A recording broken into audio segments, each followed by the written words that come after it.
89.6 FM Sargakshetra SK hotspot. ഏറെ ചർച്ചയാവുന്നൊരു cinema Ullozhukku. ആ സിനിമയുടെ സംവിധായകൻ ക്രിസ്റ്റോ ടോമിയാണ് എന്റെ കൂടെ SK ഹോട്ട്സ്പോട്ടിലുള്ളത്. നമസ്കാരം ചേട്ടാ, എന്തൊക്കെയുണ്ട് വിശേഷം? ഉള്ളൊഴുക്ക് തന്നെയാണ് പ്രധാനപ്പെട്ട വിശേഷം എന്ന് എനിക്കറിയാം. എന്തായാലും നമ്മൾ ഏറ്റവും ആദ്യത്തെ ചോദ്യത്തിലേക്ക് തന്നെ, അതായത് ആദ്യത്തെ സംസാരത്തിൽ തന്നെ വരാൻ പോവാണ്. എന്താണ് ചേട്ടാ ഉള്ളൊഴുക്ക്? ഉള്ളൊഴുക്ക് ഒരു ഇമോഷണൽ ഡ്രാമയാണ്.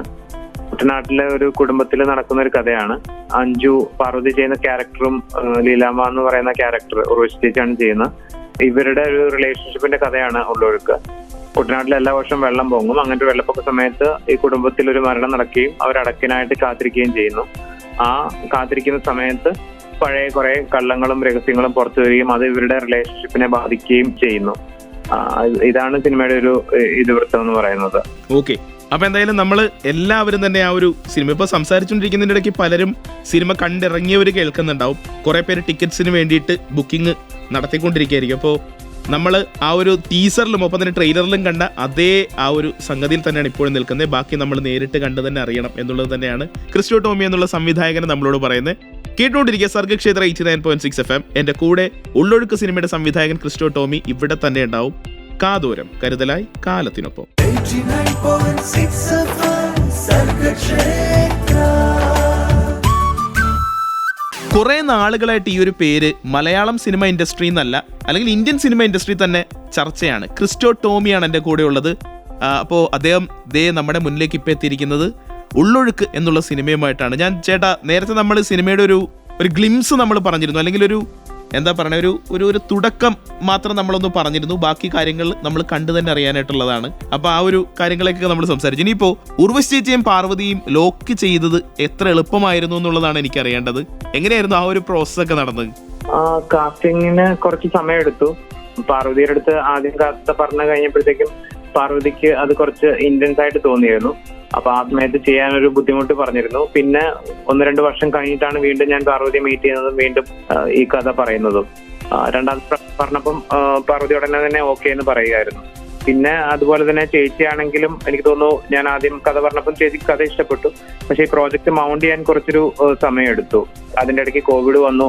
പിന്നെ ഇങ്ങനെ ഒരു ഫീമെയിൽ ലെഡ് പ്രോജക്റ്റിന് ഒരു ബഡ്ജറ്റും കാര്യങ്ങളും ഒക്കെ കിട്ടാനായിട്ട് ഒരു ചെറിയ ബഡ്ജറ്റിൽ ചെയ്യാൻ പറ്റുന്ന ഒരു സിനിമയുമായിരുന്നില്ല.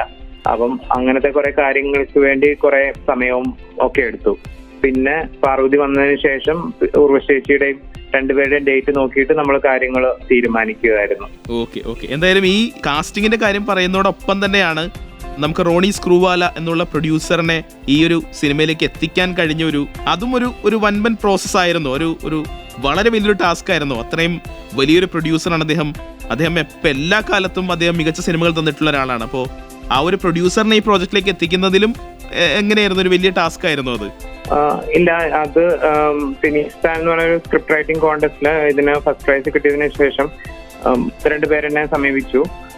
ഹണി ത്രഹാൻ എന്ന് പറയുന്ന മുംബൈ അവിടുത്തെ ഡയറക്ടറാണ്. പുള്ളി ഒരു വലിയ കാസ്റ്റിംഗ് ഡയറക്ടറാണ്, പ്രൊഡ്യൂസറാണ്. അപ്പൊ പുള്ളി എന്നെ വിളിക്കുകയും ഈ സ്ക്രിപ്റ്റ് വായിക്കുകയും ഇഷ്ടപ്പെടുകയും ചെയ്തു. പുള്ളിക്ക് പ്രൊഡ്യൂസ് ചെയ്യാൻ താല്പര്യമുണ്ടെന്ന് പറഞ്ഞു. പിന്നെ ഈ പറഞ്ഞ പോലെ കോവിഡ് കൊണ്ടൊക്കെ നടക്കാതിരുന്നതിന് ശേഷം ഒക്കെ അവസാനത്തെ ഒരു സ്റ്റേജിലേക്ക് എത്തുമ്പോഴാണ് ഹണിയുടെ പടങ്ങളൊക്കെ ഒരുപാട് ചെയ്ത ആളാണ് റോണി സ്ക്രൂവാല, RSV. അപ്പം ഹണിയുടെ കമ്പനിയിൽ ഹണിയുണ്ട്, അഭിഷേക് ചൗബയുണ്ട്. അവരുടെ മക്കഫിൻ പിക്ചേഴ്സ് എന്ന കമ്പനിയാണ് പ്രൊഡ്യൂസ് ചെയ്തിരിക്കുന്നത്. അവരിലൂടെയാണ് RSVPയും ഇതിലേക്ക് വരുന്നത്. സൂപ്പർ. അപ്പൊ എന്തായാലും മലയാളികൾ കാണാൻ ഒരുപാട് നാളായിട്ട് കാത്തിരിക്കുന്ന ഒരു സിനിമ ഈ വെള്ളിയാഴ്ച സിനിമ റിലീസ് ചെയ്യുകയും ചെയ്തു. ഇപ്പൊ മലയാളികളുടെ തിടുക്കം മുഴുവൻ തിയേറ്ററിൽ പോയിരുന്ന അതങ്ങടെ ആസ്വദിക്കുക എന്നുള്ളത് തന്നെയാണ്. അപ്പോൾ കൂടുതൽ വിശേഷങ്ങൾ നമ്മൾ സംവിധായകൻ ക്രിസ്റ്റോ ടോമിയുടെ കയ്യിൽ നിന്ന് തന്നെ ചോദിച്ചറിയുന്നുണ്ട്. അതിനുവേണ്ടി കാത്തിരിക്കൂ. SK ഹോട്ട്സ്പോട്ടാണ് കേട്ടുകൊണ്ടിരിക്കുന്നത്. സേതുവാണ് കൂടെ. കാതോരം കരുതലായി കാലത്തിനൊപ്പം. 89.6 FM Sargakshetra SK ഹോട്ട്സ്പോട്ട്. എന്റെ കൂടെ ഉള്ളത് ഉള്ളൊഴുക്ക് എന്നുള്ള ഇപ്പോൾ ചർച്ചയായിക്കൊണ്ടിരിക്കുന്ന സിനിമയുടെ സംവിധായകൻ ക്രിസ്റ്റോ ടോമിയാണ്. ചേട്ടാ, കറി ആൻഡ് ദ സൈനൈഡ് എന്നുള്ള ആ ഒരു ഡോക്യുമെന്ററി, അതൊരു റിയൽ ലൈഫ് സ്റ്റോറിയാണ്. ഉള്ളൊഴുക്ക് റിയൽ ലൈഫുമായിട്ട് എന്തെങ്കിലും ബന്ധമുണ്ടോ? എന്താണ് അതിന്റെ ഒരു അവസ്ഥ? ഒരു റിയൽ ലൈഫ് സ്റ്റോറിയാണോ ഉള്ളൊഴുക്ക് എന്നുള്ളതാണ് എന്റെ ഒരു ചോദ്യം. ഉള്ളൊഴുക്ക് ഞാൻ കുട്ടനാട്ടിലാണ് എൻ്റെ അമ്മയുടെ വീട്. അപ്പോൾ എല്ലാ വർഷവും ഇവിടെ വെള്ളം പൊങ്ങുമായിരുന്നു. അങ്ങനെ 2005 ഒരു വെള്ളപ്പൊക്ക സമയത്താണ് എൻ്റെ അച്ചാച്ചൻ മരിക്കുന്നത്. അങ്ങനെ അച്ചാച്ചൻ മരിക്കുമ്പോഴത്തേക്കും ഞങ്ങൾക്ക് അടക്ക് നടത്താനായിട്ട് വെയിറ്റ് ചെയ്യേണ്ടി വന്നു, വെള്ളം കാത്തിട്ട്. അപ്പം അവിടുന്നാണ് ഈ ഫിലിമിലേക്ക് എത്തുന്നത്. പിന്നെ ചെന്ന് പഠിക്കാൻ തുടങ്ങിയ സമയത്ത് എനിക്ക് ആഗ്രഹം ഉണ്ടായിരുന്നു ഇതായിരിക്കണം എന്റെ ആദ്യത്തെ സിനിമ എന്നുള്ളത്. അങ്ങനെയാണ് ഞാൻ ഉള്ളൊഴുക്കിലേക്ക് എത്തുന്നത്. പക്ഷെ 2016 ഇൻസ്റ്റിറ്റ്യൂട്ടിൽ നിന്ന് വന്നതിന് ശേഷം പിന്നെ അതിന്റെ എഴുത്തും കാര്യങ്ങളിലൊക്കെ ലേക്ക് കയറി. അത് കഴിഞ്ഞിട്ട് ഒരുപാട് സമയമെടുത്തു ഈ ഫിലിം എഴുതി തീർക്കാനും അത് മൗണ്ട് ചെയ്യാനും പിന്നെ ഷൂട്ടിങ്ങിലേക്കൊക്കെ എത്താനുമായിട്ട്. ഓക്കെ ചേട്ടാ, ചിലയിടത്തൊക്കെ പറഞ്ഞു കേട്ടു കറി ആൻഡ് സൈനൈഡുമായിട്ടൊക്കെ എന്തൊക്കെയോ ഒരു ബന്ധമുണ്ട് എന്നൊക്കെ, എന്തൊക്കെയോ അങ്ങനെയുള്ള ചില കഥകളൊക്കെ കേട്ടു. ഇതൊക്കെ സത്യമാണോ അല്ലെങ്കിൽ വെറുതെ പറയുന്നതാണോ? അല്ല, അങ്ങനെ അതിനകത്ത് സത്യമില്ല. കറി ആൻഡ് സൈനൈഡും ഇതും രണ്ടും തികച്ചും വ്യത്യസ്തമായ രണ്ട് വർക്കുകളാണ്. കറി ആൻഡ് സൈനൈഡ് ഒരു ക്രൈമിനെ പറ്റിയാണ്. ഈ ഉള്ളൊഴുക്കിനകത്ത് ക്രൈം ഇല്ല, ഇതൊരു ഇമോഷണൽ ഡ്രാമയാണ്. രണ്ടും വ്യത്യസ്ത രീതിയിലുള്ള രണ്ട് ഫിലിം ആണ്. അപ്പൊ എന്തായാലും അങ്ങനെയുള്ള ചില തുറന്നു പറച്ചിലുകൾ തന്നെയാണ് ക്രിസ്റ്റോ ടോമി എന്നുള്ള സംവിധായകൻ നമ്മുടെ അടുത്ത് നടത്തിക്കൊണ്ടിരിക്കുന്നത്. ഇനിയിപ്പോ ഈ സിനിമയിലെ കഥാപാത്രങ്ങളുടെ തുറന്നു പറച്ചിലുകളെ കുറിച്ചാണ് നമുക്ക് അറിയേണ്ടത്. പക്ഷേ പാട്ട് കഴിഞ്ഞിട്ടാണ് നമ്മൾ ആ വിഷയത്തിലേക്ക് എത്തുന്നത്. സേതുവാണ് കൂടെ. ഇത് സർഗക്ഷേത്ര 89.6 FM. കാതോരം, കരുതലായി, കാലത്തിനൊപ്പം. 89.6 FM സർഗക്ഷേത്ര. SK hotspot. എന്റെ കൂടെ ഇപ്പോൾ ഉള്ളത് സിനിസ്ഥാൻ ഇന്ത്യ എന്നുള്ള ആ ഒരു തിരക്കഥ കോൺടെസ്റ്റിൽ നമ്പർ 1 അല്ലെങ്കിൽ ഫസ്റ്റ് പ്രൈസ് നേടിയ ഒരു എഴുത്തുകാരൻ തന്നെയാണ്. ആ ഒരു തിരക്കഥ തന്നെയാണ്, അല്ലെങ്കിൽ ആ ഒരു മൂലകഥയെ ആസ്പദമാക്കി വരുന്ന സിനിമ തന്നെയാണ് ഉള്ളൊഴുക്ക്. ആ ഒരു സംവിധായകൻ, ആ ഒരു എഴുത്തുകാരൻ എൻ്റെ കൂടെ തന്നെയുണ്ട്. ചേട്ടാ, നമ്മൾ ഇത്രയും നേരം സംസാരിച്ചുകൊണ്ടിരുന്ന വെച്ചത് ഈ ഒരു സിനിമയുടെ ചില കാര്യങ്ങളാണെങ്കിൽ, നമ്മൾ ഇനിയിപ്പോൾ അകത്തേക്ക് ക്യാരക്ടേഴ്സിന്റെ കാര്യത്തിലേക്ക് വരുമ്പോഴേക്കും തുറന്നു പറച്ചിലുകളുടെ ഒരു സിനിമയാണ് എനിക്ക് തോന്നിയിട്ടുണ്ട് ഉള്ളൊഴുക്ക് എന്ന് തോന്നിയിട്ടുണ്ട്.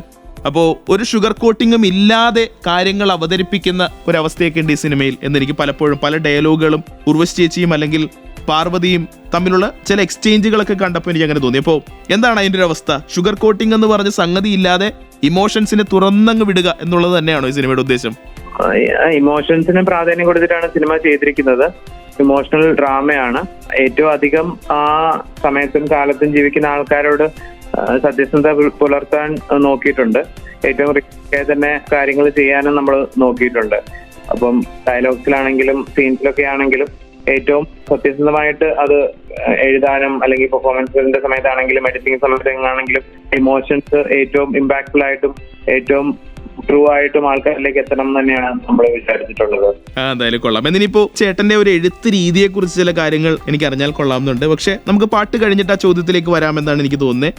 കേട്ടുകൊണ്ടിരിക്കുക സേതുവാണ് കൂടെയുള്ളത്. എന്റെ കൂടെയുള്ളത് ക്രിസ്റ്റോ ടോമി എന്നുള്ള ഉള്ളൊഴുക്ക് സിനിമയുടെ സംവിധായകനാണ് നമ്മുടെ കൂടെ SK ഹോട്ട്സ്പോട്ടിലുള്ളത്. കാതോരം, കരുതലായി, കാലത്തിനൊപ്പം. 89.6 FM സർഗക്ഷേത്ര.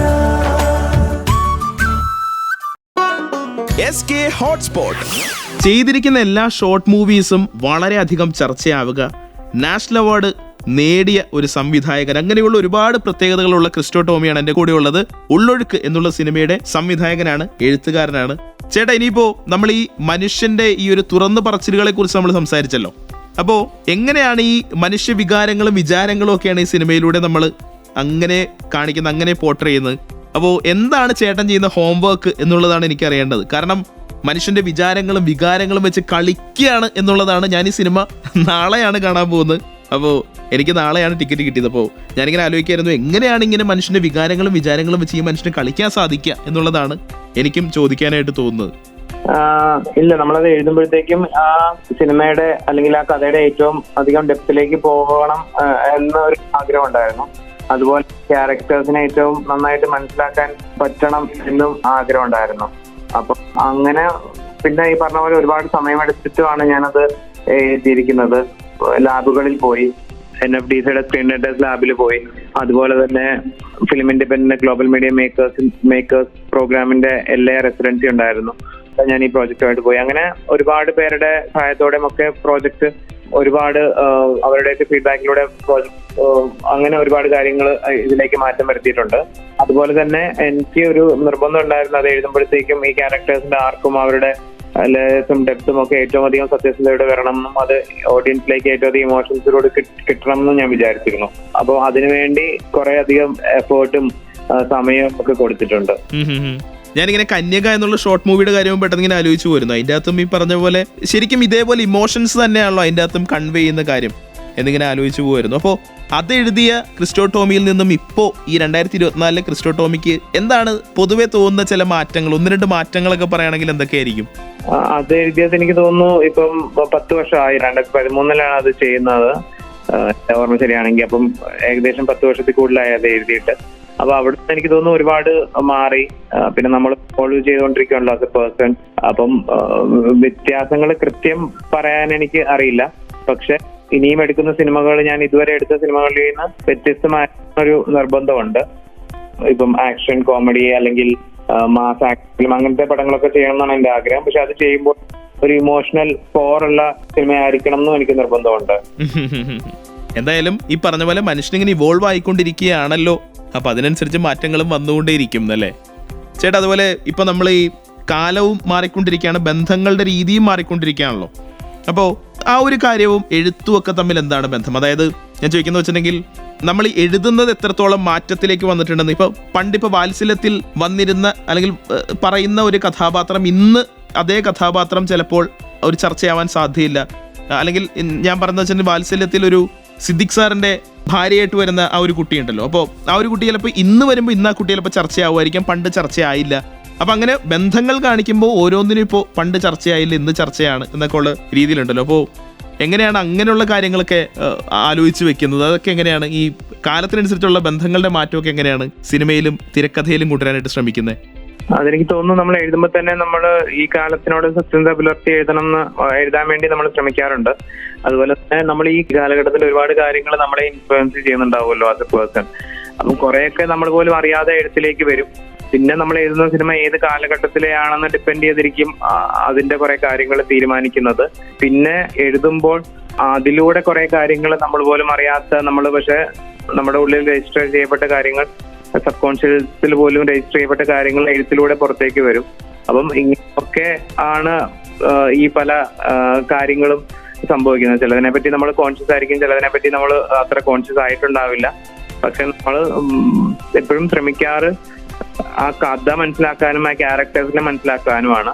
അപ്പം ആ പ്രോസസ്സിൽ നമ്മൾ ഒരു പക്ഷെ ഇന്നത്തെ കാലത്തെ റിലേഷൻഷിപ്പും അല്ലെങ്കിൽ ഇന്നത്തെ കാലത്തെ നമ്മൾ കണ്ടു വളർന്ന ആൾക്കാരും അവരുടെ പ്രവൃത്തികളും സ്വഭാവങ്ങളും ഒക്കെ നമ്മൾ ഉപയോഗിക്കുന്നുണ്ടാവും ഈ കഥകളിലേക്ക്. പുറത്തേക്ക് നോക്കിയിട്ട് അത് സിനിമയിലേക്ക് കൊണ്ടുവരുന്നതിനേക്കാൾ കൂടുതൽ സിനിമ എഴുതുമ്പോഴത്തേക്കും അതിനാവശ്യമായ കാര്യങ്ങൾ പുറത്തുനിന്ന് എടുക്കുക, അങ്ങനത്തെ ഒരു പ്രോസസ്സാണ് എനിക്ക് തോന്നുന്നു ഞാൻ കൂടുതലും ചെയ്യാറെന്ന് തോന്നുന്നു. എനിക്ക് തോന്നുന്നു ഇപ്പൊ പറഞ്ഞു കേട്ടപ്പോൾ എനിക്ക് മനസ്സിലായ വേറെ കാര്യം, എനിക്ക് അതിൻ്റെ അകത്തുനിന്ന് കിട്ടിയൊരു സംഗതി വെച്ചിട്ടുണ്ടെങ്കിൽ കാലത്തിനനുസരിച്ചാണ് നമ്മൾ കഥകളും മെനയുന്നത്, അല്ലെങ്കിൽ കഥകളും നമ്മളുടെ മനസ്സിലേക്ക് വരുന്നത് എന്നും തോന്നുന്നു അല്ലെ? നമ്മൾ ഏത് കാലത്താണോ നിൽക്കുന്ന ആ ഒരു കാലത്തെ ബന്ധം അല്ലെങ്കിൽ ആ ഒരു കാലത്തെ ആളുകൾ പെരുമാറുന്ന രീതി, അവിടെ ഉണ്ടാവാൻ സാധ്യതയുള്ള ചില മറുപടികൾ ആ കാലവും അനുസരിച്ചൊക്കെ ആയിരിക്കും തോന്നുന്നു അല്ലെ? അതെ അതെ. അപ്പൊ എന്തായാലും കേട്ടുകൊണ്ടിരിക്കുക സർഗക്ഷേത്ര 89.6 FM. എന്റെ കൂടെയുള്ളത് സംവിധായകൻ ക്രിസ്റ്റോ ടോമിയാണ്. അദ്ദേഹം ഇങ്ങനെ ഓടി നടന്നുകൊണ്ടിരിക്കുകയാണ്. കാരണം നമുക്കറിയാം സിനിമ റിലീസ് ചെയ്തു, സിനിമയുടെ അഭിപ്രായങ്ങൾ ഇങ്ങനെ വന്നുകൊണ്ടിരിക്കുന്നു, സോഷ്യൽ മീഡിയയിൽ ഒരുപാട് ചർച്ചയാവുന്നു. അപ്പോൾ അതിനിടയ്ക്ക് ഇപ്പൊ അദ്ദേഹം തന്നെ പറഞ്ഞു, അദ്ദേഹം സിനിമ കണ്ടിട്ട് ആളുകളുടെ അഭിപ്രായങ്ങളൊക്കെ വന്നുകൊണ്ടിരിക്കുന്നു എന്ന് പറഞ്ഞു. അപ്പൊ അതൊക്കെയാണ്, അങ്ങനെ ഒരു തിരക്കിനിടയ്ക്കാണ് നമ്മൾ അദ്ദേഹത്തോട് സംസാരിച്ചുകൊണ്ടിരിക്കുന്നത്. കേട്ടുകൊണ്ടിരിക്കുക, സേതുവാണ് കൂടെ. ഇത് സർഗക്ഷേത്ര 89.6 FM. കാതോരം കരുതലായി കാലത്തിനൊപ്പം. 89.6 FM സർഗക്ഷേത്ര. SK hotspot.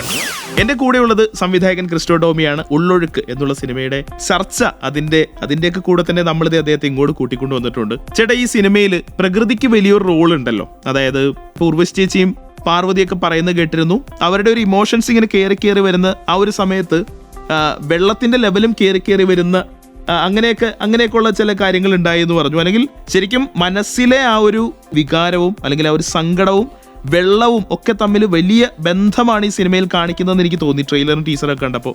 അപ്പൊ എങ്ങനെയാണ് പ്രകൃതിയുമായിട്ട് ഈ സിനിമയുടെ ഇമോഷൻസ്, പ്രകൃതിയുമായിട്ട് ഈ സിനിമയുടെ കഥ പറച്ചിലൊക്കെ ബന്ധപ്പെട്ട് കിടക്കുന്നത് എന്നുകൂടി ഒന്നറിയാൻ ആഗ്രഹമുണ്ട്. പ്രകൃതി ഇതിനകത്ത് വളരെ പ്രധാനപ്പെട്ട ഒരു ഫാക്ടറാണ്.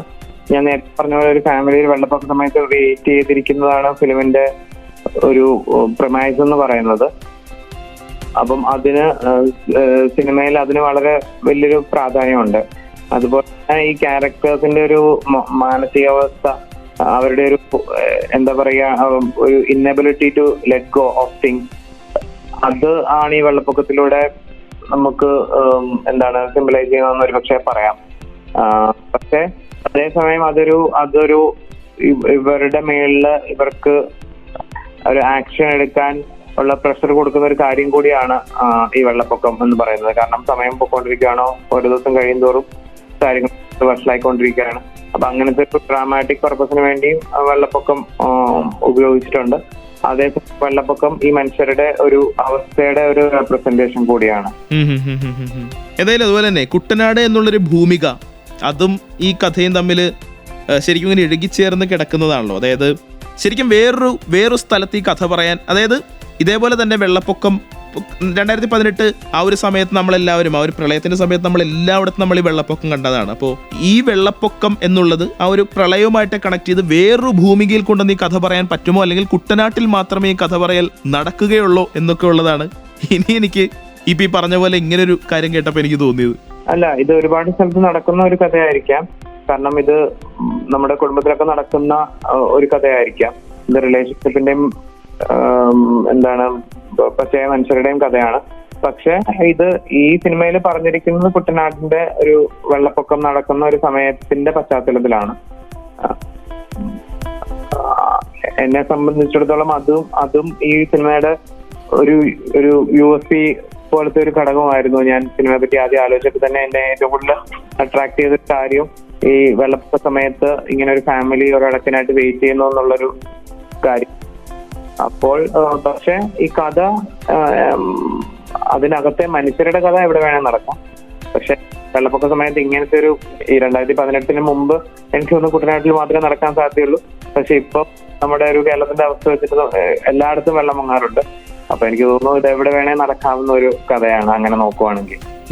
ഓക്കെ കേട്ടുകൊണ്ടിരിക്കുക സേതുവാണ് കൂടെ. എൻ്റെ കൂടെ ഉള്ളത് ഉള്ളൊഴുക്ക് സിനിമയുടെ സംവിധായകൻ ക്രിസ്റ്റോ ടോമിയാണ്. ഇനിയും കുറച്ച് കാര്യങ്ങൾ കൂടി ചോദിക്കാനുണ്ട്.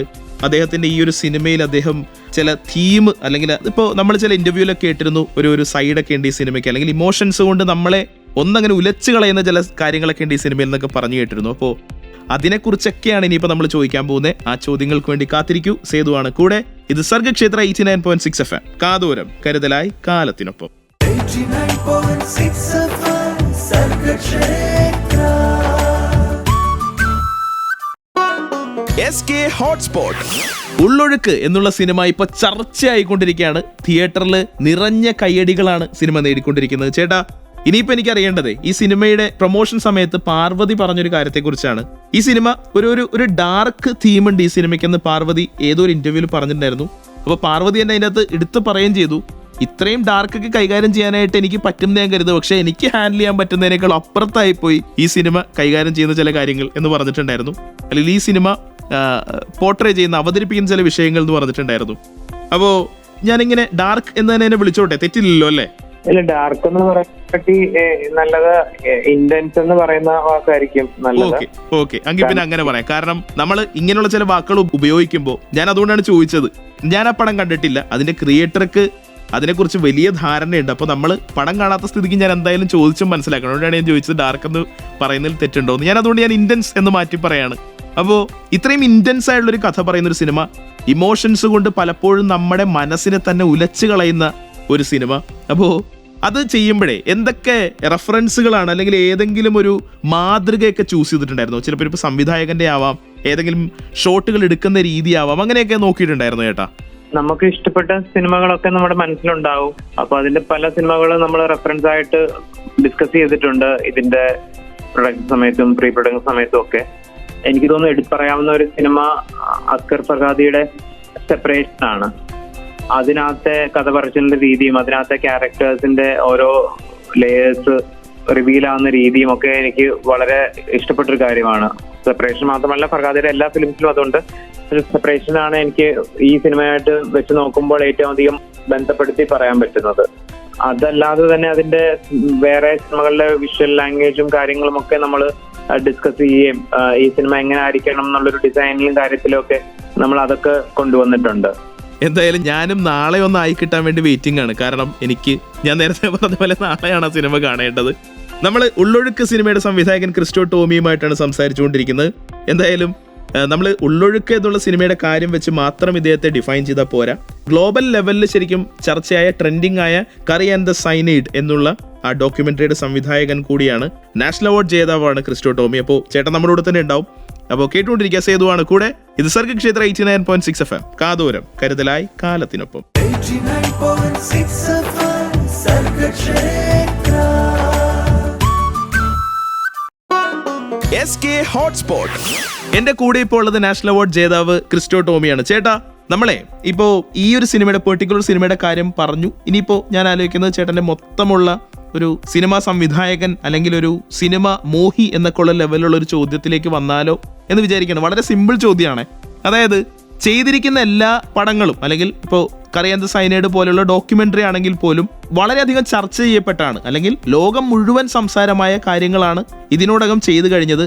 അതിന് എല്ലാത്തിനും തന്നെ മിക്കതിനും തന്നെ നാഷണൽ അവാർഡ് പോലെയുള്ള കാര്യങ്ങൾ നേടാനും സാധിച്ചിട്ടുണ്ട്. അപ്പോൾ ഉള്ളിൻ്റെ ഉള്ളിൽ എപ്പോഴെങ്കിലും ഒരു പേടി ഉണ്ടായിട്ടുണ്ടോ? ഞാനൊരു ഇപ്പോൾ നമ്മൾ ഒരുപാട് എന്താ പറയുക, ഇപ്പോൾ നമ്മൾ മെയിൻ സ്ട്രീമിൽ ഇറങ്ങുന്ന പടങ്ങളാണ് നാഷണൽ അവാർഡുകൾ മേടിക്കുന്നത്, സ്റ്റേറ്റ് അവാർഡുകൾ മേടിക്കുന്നത്. എന്നാൽ പോലും പണ്ടൊരു കാറ്റഗറൈസേഷൻ ഒക്കെ ഉണ്ടായിരുന്നല്ലോ, ഇത് അവാർഡ് സിനിമകൾ മാത്രം ചെയ്യുന്ന സംവിധായകൻ എന്നൊക്കെ ഉള്ള കാറ്റഗറൈസേഷൻസ് ഒക്കെ ഉണ്ടായിരുന്നല്ലോ. അപ്പോൾ എപ്പോഴെങ്കിലും അങ്ങനെ ഒരു ചിന്ത വന്നിട്ടുണ്ടോ? ഞാനിങ്ങനെ നമ്മൾക്ക് ഏറ്റവും നല്ലത് നമ്മൾ ചെയ്യുന്നു എന്നുള്ളതാണ് സത്യം. എന്നാൽ പോലും ഞാൻ ചോദിക്കണം, അങ്ങനെ ഒരു ചിന്ത ഉണ്ടായിട്ടുണ്ടോ? ഈ അവാർഡ് സംവിധായകൻ എന്നൊക്കെ ഉള്ള ലേബൽ കിട്ടും എന്നൊക്കെ ചിന്തിച്ചിട്ടുണ്ടോ? ഇല്ല, ഞാൻ അങ്ങനെ അതിനെപ്പറ്റി അങ്ങനെ ആലോചിച്ചിട്ടില്ല. നമുക്ക് ഇഷ്ടപ്പെട്ട സിനിമകൾ ചെയ്യണം, നമുക്ക് എക്സൈറ്റ് ചെയ്യിക്കുന്ന സിനിമകൾ ചെയ്യണം എന്നേ വിചാരിച്ചിട്ടുള്ളൂ. പക്ഷെ ഒരു പ്രത്യേക ജോണറിലോ ഒരു പ്രത്യേക രീതിയിലുള്ള സിനിമകളിലോ മാത്രം ചെയ്ത് നിൽക്കുന്നതിനപ്പുറത്തേക്ക് എല്ലാ തരത്തിലുള്ള സിനിമകൾ ചെയ്യണം എന്നാണ് ഞാൻ ആഗ്രഹിക്കുന്നത്. അപ്പം ഞാൻ അങ്ങനെ ഒരു ലേബലിനെ എനിക്കറിയില്ല. അത് ഇതുവരെ അങ്ങനെ ഒരു ചിന്തയിലേക്ക് പോയിട്ടില്ല എന്നല്ലേ? പോയിട്ടില്ല.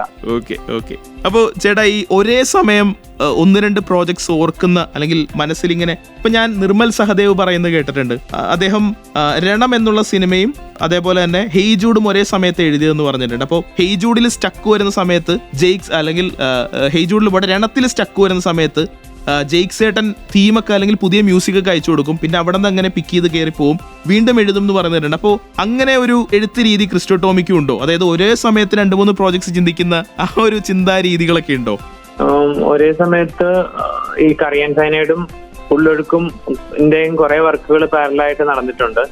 ഫോർ എക്സാമ്പിൾ, അതിന്റെ എഡിറ്റിംഗ് ഞാൻ ഒരു ദിവസം രാവിലെ ഉള്ളൊഴുക്ക് എഡിറ്റ് ചെയ്യുമ്പോൾ വൈകുന്നേരം കറി ആൻഡ് സൈനൈഡ് ആയിരിക്കും എഡിറ്റ് ചെയ്യുക. അയ്യോ, അത് ആക്ച്വലി ഭയങ്കര ഒരു ബുദ്ധിമുട്ടുള്ള, അതായത് എഴുതുന്നത് പോലെ തന്നെ അതിഭീകര ബുദ്ധിമുട്ടുള്ള ഒരു പ്രോസസ് അല്ലേ എന്ന് ചോദിച്ചു ഞാൻ. സോറി കേട്ടോ. അല്ല, അങ്ങനെയല്ലേ?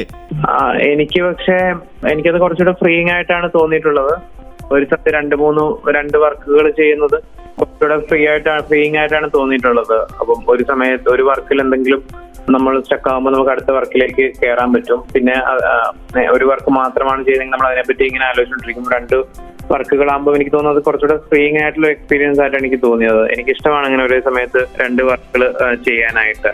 ഓക്കെ, അങ്ങനെയാണെങ്കിൽ ഞാൻ ചോദിക്കണേ, ഏതാണ് ഇനിയിപ്പോ വരാൻ പോകുന്ന പുതിയ പ്രോജക്റ്റ്? ഒന്നും അങ്ങനെ തീരുമാനിച്ചിട്ടില്ല. 1-2 പ്രോജക്ട്സിന്റെ കോൺവെർസേഷൻസ് നടക്കുന്നു, പക്ഷെ ഒന്നും ഫൈനലായിട്ട് പറയാറായിട്ടില്ല. ജോൺറ വെളിപ്പെടുത്താനായിട്ടുള്ള സാധ്യതകൾ വല്ലതും ഉണ്ടോ? ഇല്ല, ക്രൈം ഡ്രാമാസും ത്രില്ലേഴ്സും ഒക്കെയാണ് ഇപ്പോൾ ഡിസ്കസ് ചെയ്യുന്ന പ്രോജക്ട്സ്. ഓക്കെ, പക്ഷെ എല്ലാം ഒരു ഏർലി സ്റ്റേജിലാണ്. യെസ്, എങ്കിൽ പിന്നെ നമ്മൾ അധികം അതിൻ്റെ അകത്ത് നമ്മൾ ചോദ്യം ചോദിച്ച് നമ്മൾ എഴുത്തുകാരനെ സംവിധായകനെ ബുദ്ധിമുട്ടിപ്പിക്കുന്നത് ശരിയല്ല. പാട്ടിലേക്ക് പോവാണ്. പാട്ട് കഴിഞ്ഞിട്ട് നമ്മൾ തിരികെ എത്തുമ്പോൾ നമ്മൾ വീണ്ടും ക്രിസ്റ്റോ ടോമി എന്നുള്ള എഴുത്തുകാരനിലേക്ക് തന്നെ വരികയാണ്. കേട്ടുകൊണ്ടിരിക്കുക സേതുവാണ് കൂടെ. ഇത് സർഗക്ഷേത്ര 89.6 FM. കാതോരം കരുതലായി കാലത്തിനൊപ്പം. 89.6 FM സർഗക്ഷേത്ര. SK hotspot. എന്റെ കൂടെ ഇപ്പോൾ ഉള്ളത് ഉള്ളൊഴുക്ക് എന്നുള്ള ചർച്ചയായ സിനിമയുടെ ചർച്ച ചെയ്തുകൊണ്ടിരിക്കുന്ന സിനിമയുടെ സംവിധായകൻ ക്രിസ്റ്റോ ടോമിയാണ്. ഞാൻ ചേട്ടൻ എന്നുള്ള എഴുത്തുകാരനിലേക്ക് ഒന്ന് വീണ്ടും വരികയാണെങ്കിൽ, ഈ കഥാപാത്രങ്ങൾ എഴുതുന്നത് എത്രത്തോളം, ഇതിപ്പോൾ അഭിനയിക്കുമ്പോൾ നമ്മൾ ചില കഥാപാത്രങ്ങളിൽ നിന്ന് പുറത്ത് കടക്കേണ്ട ഒരു പ്രോസസ്സ് ഉണ്ട്. ആ സിനിമ കഴിയുമ്പോൾ നമ്മൾ പുറത്ത് കടക്കണം ആ കഥാപാത്രത്തിൽ നിന്നും പറയുന്ന പോലെ തന്നെ ഇത് ശരിക്കും ഒരു സിനിമയിൽ ചിലപ്പോൾ 4, 5, 8 കഥാപാത്രങ്ങൾ ഉണ്ടായേക്കാം. ഈ എഴുത്തുകാരന് 8 കഥാപാത്രങ്ങളും ഇൻറ്റിമേറ്റ് ആയിരിക്കാം. അപ്പൊ എത്രത്തോളം ബുദ്ധിമുട്ടാണ് ഈ കഥാപാത്രത്തിൽ നിന്ന് പുറത്ത് കിടക്കുന്നത് എന്നുള്ളതാണ് എൻ്റെ ചോദ്യം.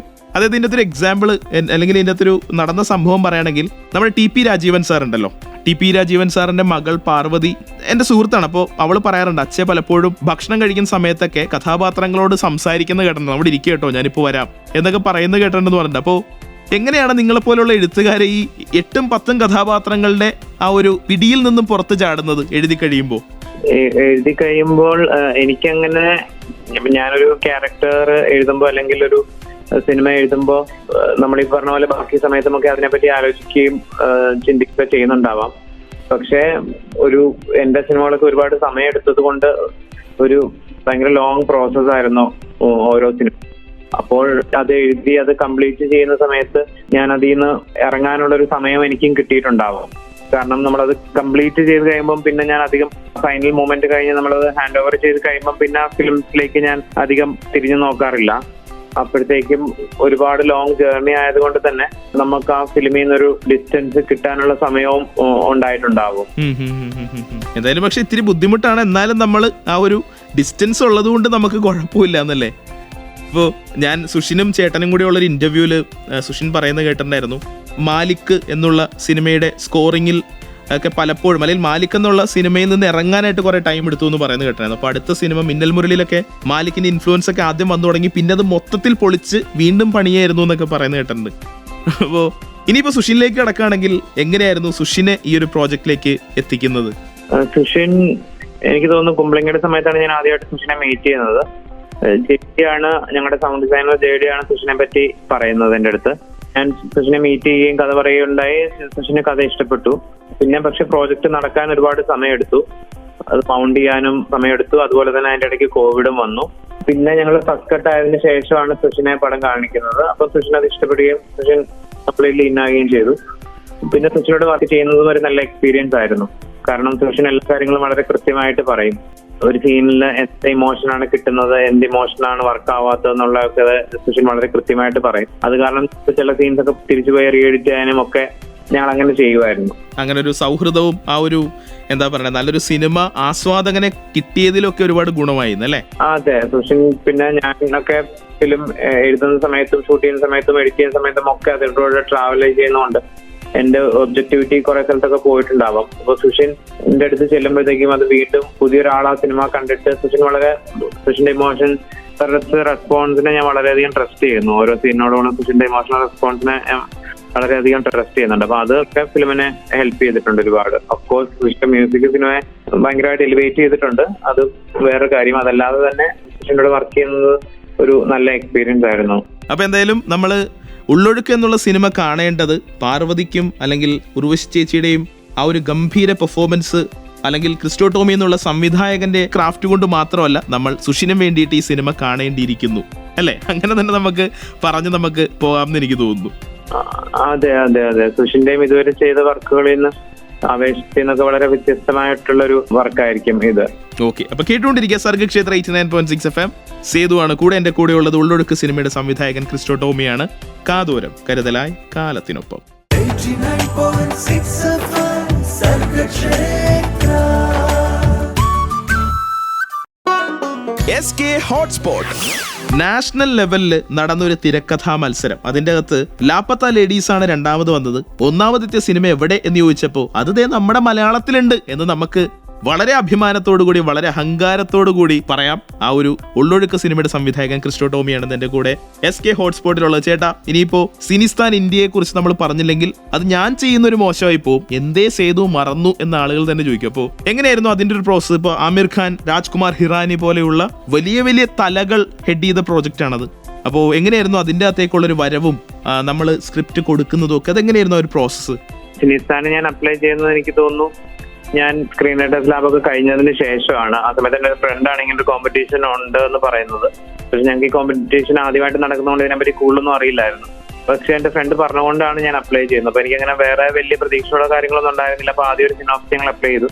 അതിനുശേഷം ഒരു ഷോർട്ട് ലിസ്റ്റ് ചെയ്തിട്ട് കുറച്ച് ആൾക്കാരെ സ്ക്രിപ്റ്റ് അയക്കാൻ പറഞ്ഞു. പിന്നെ ഒരു ലോങ് പ്രോസസ് ആയിരുന്നു അതിന്റെ ഒരു അവാർഡ് നിർണ്ണയം എന്ന് പറയുന്നത്. ഓരോ സ്റ്റേജിലും അവർ കുറച്ച് സ്ക്രിപ്റ്റുകൾ ഷോർട്ട് ലിസ്റ്റ് ചെയ്യുന്നുണ്ടായിരുന്നു. അപ്പം എന്റെ പേര് അതിലുണ്ടോ എന്ന് പറയുമ്പോൾ ഒരു സന്തോഷം ഉണ്ടായിരുന്നു. പക്ഷെ ഞാൻ ഒരിക്കലും വിചാരിച്ചിട്ടില്ല ഇങ്ങനൊരു പ്രൈസ് കിട്ടുമെന്ന്. പിന്നെ ഗോവയിൽ കോർപ്പറേഷൻ ആക്കുന്ന സമയത്താണ് എന്നെ ബോംബെയിൽ നിന്ന് വിളിക്കുന്നത്. ഇങ്ങനെ സിനിസ്ഥാന്റെ അവാർഡ് ഫംഗ്ഷൻ ഉണ്ട്, വരാൻ പറ്റുമോ? പക്ഷെ അപ്പോഴും അവരെന്നോട് പ്രൈസ് കിട്ടിയോ പറഞ്ഞില്ല. അവിടെ ചെന്ന് ഒരുപാട് സ്റ്റുഡിയോസായിട്ടുള്ള മീറ്റിംഗും പിച്ചിങ്ങും ഒക്കെ ഉണ്ടായിരുന്നു. അത് കഴിഞ്ഞിട്ട് ആമിർ ഖാൻ, രാജീവ് ഖാനി ഇവരൊക്കെ വന്ന് നമ്മുടെ സ്ക്രിപ്റ്റിനെ പറ്റി സംസാരിച്ചു. അതിനുശേഷമാണ് അവർ പ്രൈസ് അനൗൺസ് ചെയ്യുന്നത്. ആ അനൗൺസ്മെന്റിൽ പോലും അവർ ഫസ്റ്റ് പ്രൈസ്, ഫോർത്ത് പ്രൈസ് എന്നാണ് അനൗൺസ് ചെയ്തത്. എന്നിട്ട് ഫൈനലി സെക്കൻഡ് പ്രൈസ് അനൗൺസ് ചെയ്ത് കഴിഞ്ഞപ്പോഴാണ് എല്ലാവരും എന്നെ കൺഗ്രാറ്റുലേറ്റ് ചെയ്യാൻ തുടങ്ങിയത്. അപ്പൊ എന്തായാലും അതൊരു വൻ മൊമെന്റ് ആയിരുന്നല്ലേ ഈ പറഞ്ഞ പോലെ. ഇന്ത്യൻ അല്ലെങ്കിൽ എന്താ പറയുക, ഇന്ത്യയിലെ മൊത്തമുള്ള സിനിമ മോഹികളെല്ലാവരും അല്ലെങ്കിൽ എഴുത്തുകാരെല്ലാവരും പങ്കെടുക്കുന്ന, സിനിമയിൽ വളരാൻ ആഗ്രഹിക്കുന്ന എല്ലാവരും പങ്കെടുക്കുന്ന ഒരു മത്സരത്തിൽ ഒന്നാമതെത്തുക എന്നൊക്കെ പറയുമ്പോഴേ ശരിക്കും അത് ഞാനിങ്ങനെ അവിടെ ഇരിക്കുന്ന ക്രിസ്റ്റോ ടോമി എന്നുള്ള ആ ഒരു സിനിമ മോഹിയാണ് ഞാൻ പെട്ടെന്ന് ആ ഒരു ഫേസ് ഒക്കെയാണ് ഞാൻ ആലോചിച്ച് പോയത്. രസമായിരിക്കുമല്ലേ നമ്മളിങ്ങനെ ടെൻഷൻ ഒരു പോയിന്റിൽ, പിന്നൊരു സന്തോഷം, പിന്നെ ഹാവു ഞാനിത് അടിച്ചെടുത്തു എന്ന് പറഞ്ഞൊരു എക്സ്പ്രഷൻ അങ്ങനെയൊക്കെ ഉണ്ടായിട്ടുണ്ടോ, അല്ലെങ്കിൽ വളരെ നോർമലായിട്ട് ഇമോഷൻസ് വന്നു പോയോ? ഇല്ല, സിനിസ്ഥാൻ ജയിച്ചത് ഒരു ഓവർവെൽമിങ് ഇമോഷൻ ആയിരുന്നു. കാരണം അന്ന് വളരെ സ്ട്രഗിൾ ചെയ്യുന്ന ഒരു ടൈം ആയിരുന്നു, ഫൈനാൻഷ്യലിയും അതർവൈസും. അപ്പൊ നമ്മളൊരിക്കലും പ്രതീക്ഷിക്കുന്നില്ല നമ്മൾ ഇത്രയും വലിയൊരു പ്രൈസ് മണി ജയിക്കും എന്നൊന്നും. അത് ഭയങ്കര ഓവർവെൽമിംഗ് ആയിട്ടുള്ളൊരു മൂവ്മെന്റ് തന്നെയായിരുന്നു. Super super.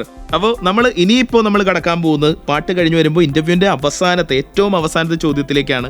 അതിൻ്റെ അകത്തേക്ക് എത്തുന്നു. അത് വെള്ളപ്പൊക്കത്തെ കുറിച്ചുള്ളൊരു ചോദ്യമാണ്, ഒപ്പം തന്നെ ആ വീടുമായിട്ട് ബന്ധപ്പെട്ടൊരു ചോദ്യം കൂടിയാണ്. അപ്പോൾ അതിനൊക്കെ വേണ്ടി കാത്തിരിക്കൂ. ക്രിസ്റ്റോ ടോമി എന്നുള്ള ഉള്ളൊഴുക്ക് സിനിമയുടെ സംവിധായകൻ എൻ്റെ കൂടെ തന്നെ ഉണ്ടാവും. കാതോരം കരുതലായി കാലത്തിനൊപ്പം. 89.6 FM സർഗക്ഷേത്ര SK ഹോട്ട്സ്പോട്ട്.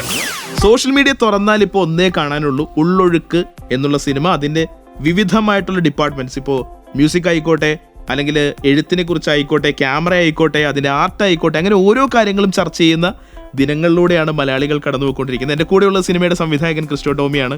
ചേട്ടാ, വീടുമായിട്ട് ഒരു ഗംഭീര ബന്ധം. ഇപ്പോൾ അമ്മ വീട് എന്ന് പറഞ്ഞിരുന്നു, ആ വീട് എങ്ങനെയാണ് ഇങ്ങനെ ഒരു പ്രോജക്റ്റിലേക്ക് ഇങ്ങനെ തന്നെ വെക്കണം എന്നുള്ള, കുറെ നാളായിട്ട് അത് പൂട്ടിക്കിടക്കായിരുന്നു എന്നൊക്കെ ഞാൻ പറഞ്ഞു കേട്ടിട്ടുണ്ട്. അപ്പോൾ ആ വീട്ടിൽ തന്നെ ഷൂട്ട് ചെയ്യണം എന്നൊക്കെ ഉള്ള മോഹം എങ്ങനെയാണ് വന്നത്? ഇല്ല, അത് പൂട്ടിക്കിടക്കായിരുന്നില്ല. എന്റെ അമ്മച്ചിയും അങ്കിളും അവരുടെ ഫാമിലിയോട് താമസിക്കുന്നുണ്ടായിരുന്നു. പക്ഷെ ആ ഫിലിമിന് വേണ്ടി അവർ മാറി താമസിക്കുകയാണ് ചെയ്തത്. പിന്നെ ആദ്യത്തെ സമയത്ത് നമ്മൾ പ്രീ പ്രൊഡക്ഷൻ ചെയ്ത് ഷൂട്ടിംഗ് തുടങ്ങാനിരിക്കെ ഷൂട്ടിംഗ് ക്യാൻസൽ ആയി പോയി, കോവിഡ് വേറെ കുറച്ച് കാരണങ്ങളുമായിട്ട്. അപ്പം ഒരു വർഷം അവർക്കൊരു വാടക വീട്ടിൽ ചങ്ങനാശ്ശേരിയിൽ താമസിക്കേണ്ടി വന്നു. പിന്നെ ഒരു വർഷത്തിന് ശേഷമാണ് നമുക്ക് വീണ്ടും ഷൂട്ട് ചെയ്യാനായിട്ട് ഞങ്ങൾക്ക് തിരിച്ചു പോകാൻ പറ്റിയത്. അപ്പൊ എന്തായാലും ആ വീടുമായിട്ട് എപ്പോഴും ഒരു പേഴ്സണൽ അടുപ്പമുണ്ട് അല്ലേ? അതെ അതെ, തീർച്ചയായിട്ടും. ഞാൻ ഒരു കൊച്ചിലെ തൊട്ട് കളിച്ച് വളർന്നൊരു സ്ഥലമാണ്. അപ്പോൾ എപ്പം അവസരം കിട്ടിയാലും ഞാൻ അവിടെ പോകും. വളരെയധികം പേഴ്സണൽ ബന്ധമുള്ളൊരു സ്ഥലവും വീടുമാണത്. ഈ പ്രോജക്റ്റ് ഇങ്ങനെ ഇപ്പോൾ നമ്മൾ ഫുള്ള് വെള്ളമായിരുന്നല്ലോ, അതായത് നമ്മളിപ്പോൾ ടീസറിലും ട്രെയിലറിലൊക്കെ കാണുന്ന പോലെ തന്നെ വെള്ളം ഇങ്ങനെ നിറഞ്ഞു നിൽക്കുന്ന ഒരു വീടിൻ്റെ അകത്താണ് കഥ പറഞ്ഞ് പോകുന്നത്, അല്ലെങ്കിൽ ഒരു കഥയുടെ 90% അങ്ങനെ തന്നെയല്ലേ സംഭവിക്കുന്നത്. അപ്പോൾ ഈ ഉർവശി ചേച്ചിയൊക്കെ പറയുന്നത് കേട്ടിട്ടുണ്ട്, വളരെയധികം ശാരീരികമായിട്ടുള്ള ബുദ്ധിമുട്ടുണ്ടായി ഷൂട്ടിനിടയ്ക്ക്. പക്ഷേ ഈ സിനിമയെക്കുറിച്ച് നല്ല അഭിപ്രായങ്ങൾ വരുന്നത് കേൾക്കുമ്പോൾ അതൊന്നും ഒരു കുഴപ്പമല്ല, ഒരുപാട് സന്തോഷം എന്ന് പറയുന്നത് കേട്ടിട്ടുണ്ട്.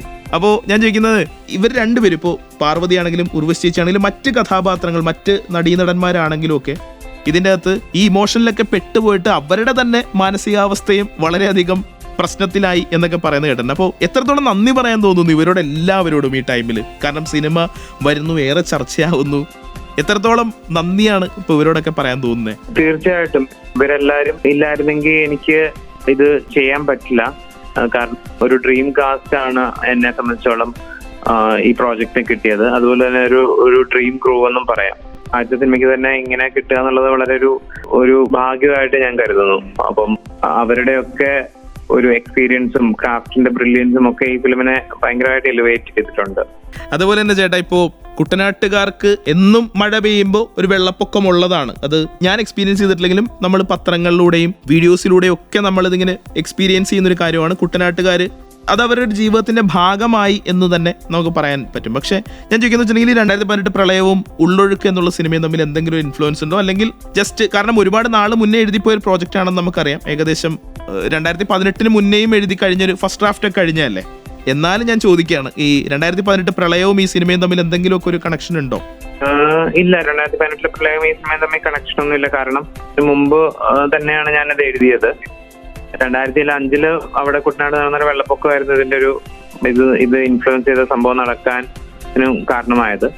അപ്പം അവിടെ കുട്ടനാട്ടിൽ എല്ലാ വർഷവും വെള്ളം പൊങ്ങുന്നതാണ്. എല്ലാ വർഷവും ഞങ്ങൾ കുട്ടികളവിടെ പോയി വെള്ളപ്പൊക്ക സമയത്ത് കളിക്കാറുണ്ട്.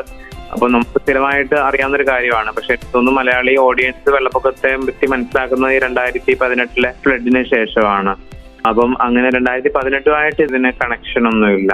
ഇനിയിപ്പോൾ എന്തായാലും നമ്മൾ ആ ഒരു വിജയത്തിൽ നമ്മൾ ക്രിസ്റ്റോ ടോമി എന്നുള്ള സംവിധായകനെ കൂടി നമുക്ക് ഇനിയും ഒരുപാട് സിനിമകൾ തരൂ എന്നുള്ളത്, അല്ലെങ്കിൽ ഇനിയും ഞങ്ങൾക്ക് ഇതേപോലെ തന്നെയുള്ള ഇത്രയും ഇൻറ്റൻസ് ആയിട്ട് കാര്യങ്ങൾ അവതരിപ്പിക്കുന്ന സിനിമകൾ ഇനിയും തരൂ എന്നുള്ളൊരു ഓർമ്മപ്പെടുത്തലാണ് മലയാളി പ്രേക്ഷകൻ എന്നുള്ള നിലയ്ക്ക് എനിക്കും അങ്ങോട്ട് പറയാനുള്ളൂ. സിനിമ എന്തായാലും എനിക്ക് നാളെയാണ് ടിക്കറ്റ് കിട്ടിയിട്ടോ, അല്ലെങ്കിൽ ഞാൻ ഇതിനോടകം കണ്ടു കഴിയേണ്ടതാണ്.